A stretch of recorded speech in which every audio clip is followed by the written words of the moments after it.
All right, what's the deal, y'all? This your man King Gary, the media assassin, coming at y'all with another video. So I want to talk about and ask you guys this question: do you guys think JayZ sabotaged Joe Budden Def Jam run? Because if you go back to 2003, when Joe Budden was on the marketing run to putting out his debut album, he had a rocket ship behind him, and I'm talking about "Pump It Up," one of the biggest songs of that year. That song was played in movies. It was featured in NASCAR games, NBA games, video games. You couldn't ask for a launching pad. You had that Def Jam machine behind him. The single was hitting everywhere. The nigga was even in video games, man. So especially since Def Jam was hitting that renaissance, so all the pieces were there. But then something happened. Now, JayZ, who happened to be rebranding himself, he wanted a part of the Joe, or he wanted to be a part of the remix. I heard he asked for about $250,000, and Joe Budden is like, hell no, that's part of the budget. So what does JayZ do? JayZ takes the song, the beat, and makes his own version and puts it on his mixtape. I think it was called the S Carter or something like that. And therefore, that shit hurt Joe Budden, because think about it. Who are the fans going to flock to more? The JayZ version, because JayZ's a bigger name? JayZ's nicer in a way? Or Joe Budden version? So JayZ made that shit into his own song, and that started the little beef they had going on for years. And Joe Budden felt like, damn, he slighted me. And then to make matters even worse, JayZ ends up being a figurehead in Def Jam, the same label that I'm on now. That's a bad look for me. So, then on top of that, then you listen to the album. The album didn't really hit all cylinders. It's like, it left a lot to be desired, put it that way. I remember him having a video with Busta Rhymes or something like that. It didn't really take off like that. But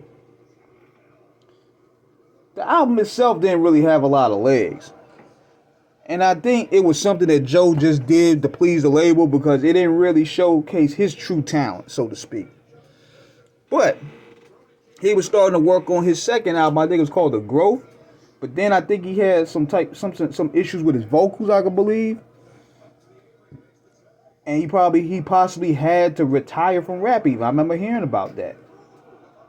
Then he put out a song called Def Jam Disc, where he was talking about the in or outs of the industry and how they basically shelved his album.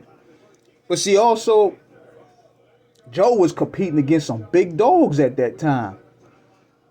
And he wouldn't be able to stand out as a rookie.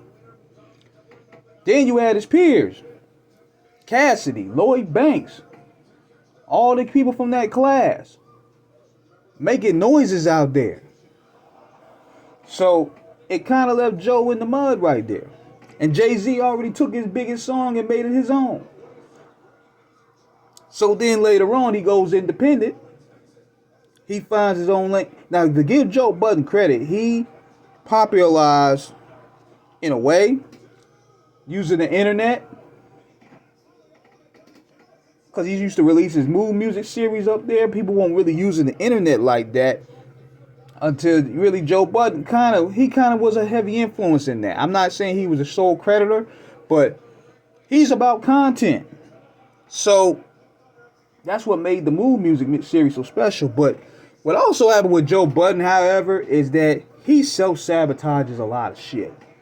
Now, he could have sabotaged his Def Jam deal. Then you see him sabotage the Slaughterhouse deal, the Eminem deal he had. He sabotaged that. He sabotaged the Revolt deal he had. He sabotaged the Joe Budden podcast. He sabotaged the Everyday Struggle. He sabotaged Welcome to the Culture. Everything this dude touches, he self-sabotages it. And he paints himself as this guy that's fighting for the art, when in reality, you're the problem. You bipolar. You a former dust head. Your business acumen is erratic. So I'm surprised the new staff that he has with Joe Budden podcast lasted this long. But to be fair, he had a lot of unfair shit happen to him, so that kind of rubs off on him the wrong way. And this JayZ thing in particular was the start of it. So let me know what you guys think, man. Subscribe, hit the like button.